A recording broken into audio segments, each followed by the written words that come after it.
จริงที่บอกว่าคนเราพาเงินไปไม่ได้เมื่อเราตายแต่มันก็เป็นความจริงว่าเมื่อใดก็ตามที่เราขาดเงินเราก็มีความรู้สึกว่าเราเหมือนตายเงินน่ะซื้อความรักไม่ได้แต่เมื่อใดก็ตามที่เงินไม่มีเราก็มักจะพบว่าความรักมันก็ค่อยๆหายไปเงินไม่สามารถซื้อการนอนหลับได้แต่มักจะพบว่า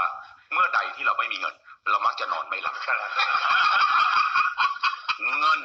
ไม่สามารถซื้อสุขภาพที่ดีได้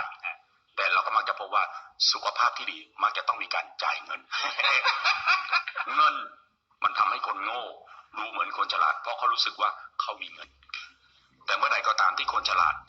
ขาดเงินเขาจะรู้สึกว่าเขาโง่ลงทันทีเงินไม่ใช่ทุกสิ่งทุกอย่างแต่ดูเหมือนว่าทุกสิ่งทุกอย่างต้องการเงินท่านทั้งหลายครับดูแลเงินของท่านไว้ให้ดี